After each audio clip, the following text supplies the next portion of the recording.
들의 모든 짐승들아, 숲 가운데의 모든 짐승들아, 와서 먹으라.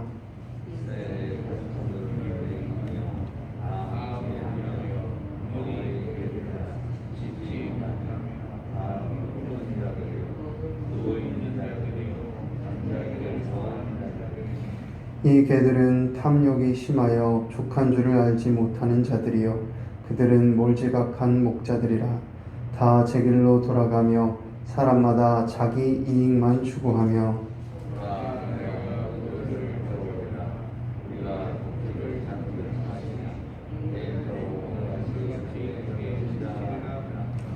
의인이 죽을지라도 마음에 두는 자가 없고 진실한 이들이 거두어감을 당할지라도 깨닫는 자가 없도다.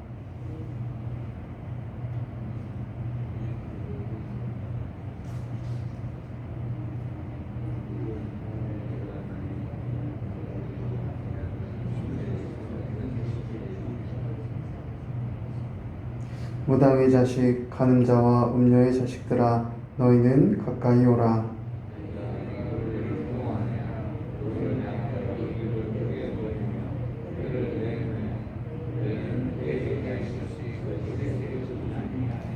너희가 상수리 나무 사이 모든 푸른 나무 아래서 음욕을 피우며 골짜기 가운데 바위 틈에서 자녀를 도살하는도다.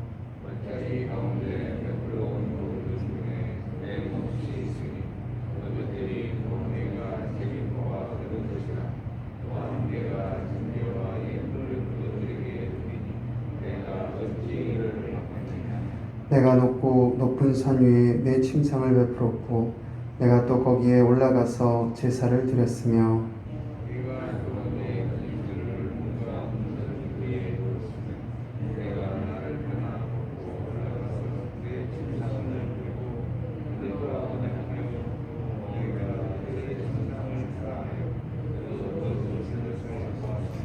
내가 기름을 가지고 몰렉에게 나아가되 향품을 더하였으며 내가 또 사신을 먼 곳에 보내고 수오레까지 내려가게 하였으며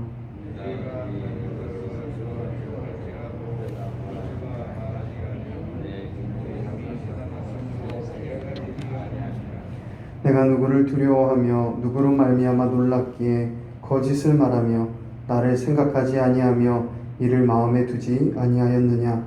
내가 나를 경외하지 아니함은 내가 오랫동안 잠잠했기 때문이 아니냐.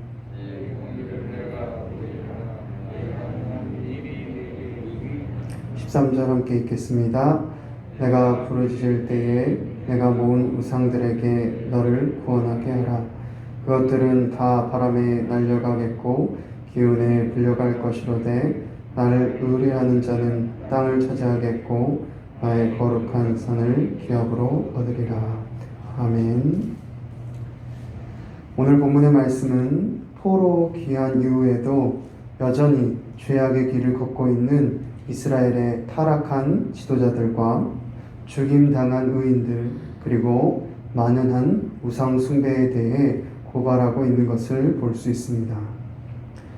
먼저 56장 9절부터 12절에서는 이스라엘의 지도자들을 보지 못하고 말하지 못하는 개와 같다고 말하면서 그 타락의 실상을 보여주고 있습니다. 파수꾼으로서 마땅히 하나님의 말씀을 따르며 하나님의 말씀을 선포해야 할 이스라엘의 지도자들은 하나님의 말씀에는 조금도 관심이 없고 오직 육신의 쾌락만을 쫓고 있습니다. 하나님께서 경고하시는 음성을 듣지도 못할 뿐더러 관심도 없어하는 이스라엘의 지도자들로 인해 하나님의 심판이 예고되어집니다. 이와 같은 이스라엘 지도자들의 무감각한 모습은 이어지는 57장 1절부터 2절의 말씀에서 구체적으로 드러나는 것을 볼 수 있습니다. 그들은 악한 자들의 행포를 벌하지 아니하고 오히려 의인들이 죽임을 당할 때까지 철저히 방치하여 하나님의 백성으로서 정의와 공의를 무시하고 짓밟았습니다. 하나님께서는 의인들이 죽임을 당했지만 오히려 의인의 죽음은 평안과 쉼을 얻는 길이요 악인들은 살아있을지라도 재앙을 맞이하게 될 것을 말씀하십니다. 57장 3절부터 13절까지는 이스라엘 백성들의 우상 숭배의 실상을 보여주고 있습니다. 이스라엘은 상수리 나무 사이와 푸른 나무 사이, 골짜기와 높은 산 위에서 음란한 행위를 하며 우상을 숭배하고 심지어 자신의 자녀들을 우상에게 제물로 바치기까지 합니다. 우상 숭배를 향한 이들의 열정이 얼마나 강렬했는지 9절에서는 이들이 우상을 숭배하기 위해 그들의 사신을 스월, 즉 지옥에까지 보내고 10절에서는 이들이 우상을 숭배하다가 지칠지라도 포기하지 않고 다시 힘을 얻어 우상을 숭배한다고 말하고 있습니다. 이스라엘은 오랫동안 심판을 연기하신 여호와 하나님의 의도를 올바로 이해하지 못했습니다. 하나님의 침묵은 이스라엘에게 회개하고 다시 돌아올 기회를 주시려는 하나님의 긍휼과 자비하심이었지만 이스라엘은 이를 하나님의 무능력과 무관심으로 받아들이고 하나님이 아닌 바알과 몰렉에게 찾아가 절하며 제사를 드렸습니다. 하나님께서는 이제 이들의 악행에 대한 인내를 거두시고 심판하실 것을 말씀하십니다. 이와 같은 오늘 본문의 말씀이 우리에게 주시는 교훈은 무엇일까요? 하나님께서는 오늘 본문의 말씀을 통해 우리의 관심이 어디에 있는지 돌아보아야 한다고 말씀하십니다. 이스라엘의 지도자들과 백성들은 바벨론 포로 생활을 통해 하나님의 심판을 이미 경험했음에도 불구하고 포로 생활을 마치고 돌아오자 또다시 이전과 다를 바 없는 우상 숭배의 길로 행하는 것을 볼 수 있습니다. 처음에 포로에서 귀환하였을 때에는 예루살렘 성벽을 다시 짓고 성전을 다시 건축하고 율법을 선포하며 다시 하나님을 섬기는가 했는데 얼마 되지 않아 다시 우상을 만들어 섬기고 이방인들과 다를 바 없는 죄악의 길로 행하였습니다. 이들은 하나님께는 관심이 없고 자신의 쾌락과 이익을 위해 열심을 다하였습니다. 지도자들은 백성들보다 높은 위치에서 경제적인 풍족함을 누리면서 겉으로는 우상을 숭배하지 않는 것 같아 보이지만 육체의 즐거움에 빠져서 술이라는 우상을 숭배하고 백성들은 조금이라도 더 경제적인 유익을 받고자 하여 자식을 불에 태워 바칠 만큼 우상 숭배에 취해서 살아가고 있었습니다.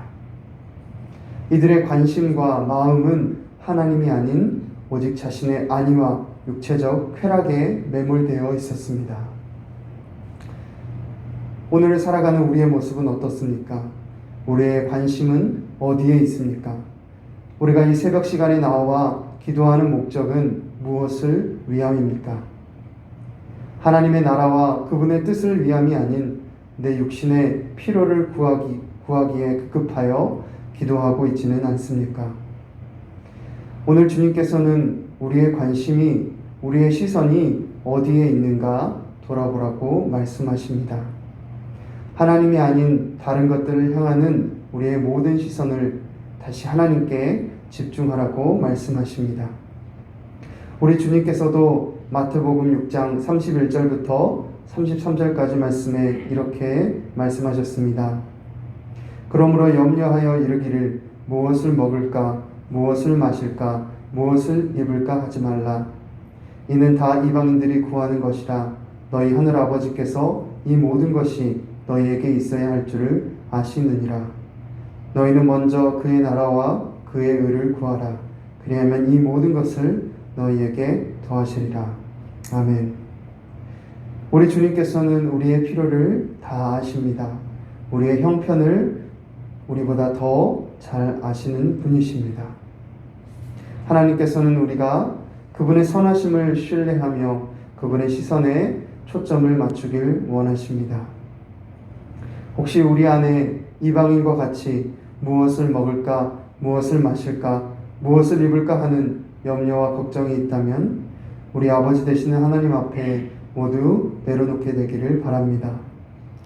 이 자리에 함께한 저와 여러분이 돈을 숭배하고 물질을 숭배하는 것이 아니라 그분의 나라와 그분의 의를 구함으로 만물의 주관자 되시는 여호와 하나님만을 섬기며 따라가는 오늘 하루와 평생의 삶이 되기를 간절히 바랍니다. 기도하겠습니다. 살아계신 하나님 아버지, 이 새벽 시간에 이사야서 말씀을 통해 포로 귀환 이후에도 여전히 하나님이 아닌 우상을 숭배하는 이스라엘의 모습을 보며 우리의 삶을 다시 한번 돌아보게 하여 주신 은혜를 감사합니다. 하나님의 백성이라 말하면서도 우상을 섬기고 육신의 쾌락을 쫓아 행하였던 이스라엘의 모습이 혹시 우리 안에 있는 모습이 있지는 않는지 돌아보며 하나님, 우리가 삶의 자리에서 내 육신의 이익을 위하여서만 살아가는 것이 아니라 돈과 물질을 바라보며 거기에 매몰되어 살아가는 것이 아니라 먼저 하나님의 나라와 하나님의 의를 구하며 우리의 모든 상황과 형편을 아시는 아버지 하나님 앞에 우리의 삶을 내어드리고 그분의 뜻을 쫓아 살아가는 오늘 하루와 우리 평생의 삶이 되게 하여 주시옵소서. 감사하며 예수님의 이름으로 기도했습니다. 아멘.